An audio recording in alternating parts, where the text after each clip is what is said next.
Hi everyone mga ka-One Love Fam, magpapakilala po ang inyong lingkod, ang inyong lolay, na raketera, tindera, kusinera dito sa bansang Hapon. At the same time, working mom rin po. Maaga akong nagising dahil may konting racket ang inyong lola. Ito po yung isa na makakatulong at pandagdag sa aming budget sa araw-araw. Dahil nga po ang buhay abroad ay di ganun kadaling kumita, konting diskarte at syempre dapat sa malinis na paraan. Mabilis ang kilos dahil dito po sa Japan, importante ang pinag-usapang oras. Hindi po pwede dito ang Philippine time na laging late sa usapan. Real talk lamang po ito, ne? Dito mo matututunang kumilos ng nasa oras lahat ng gawain, lalong-lalo na pag nasa trabaho ka na. Heto na, ready na rumakit ang inyong lolay.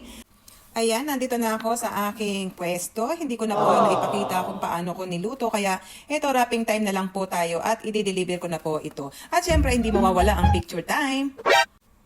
Double check ko muna ito bago ko i-deliver. Kailangan siguraduhin ko munang maayos ang pagkabalot para hindi po tayo mapahiya. Ako na nga po itong i-deliver agad at baka gutom na ang aking mga customers.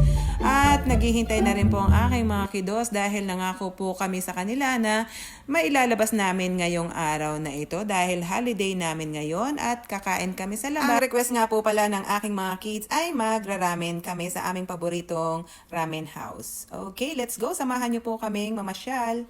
Dito na kami sa aming paboritong ramen house. Tara po, kain po tayo. Hindi man magarbo at mahamahaling restaurant ang mga napupuntahan, ang importante ay masaya at malusog ang buong pamilya. Ang buhay abroad, buhay OFW sa mga nakaka-relate. At alam ko kahit di abroad, pag may pamilya ka na, yung responsibilidad mo bilang magulang ay hindi dapat ito mawawala. Dahil gabay ng magulang talaga ang kailangan ng ating mga anak. Yan lamang po ang aking may share for today's video. At stay safe everyone, buhay OFW, buhay abroad, enjoy life at sa mga family natin sa Pilipinas, stay safe po tayong lahat at God bless po. See you till our next video. Bye-bye!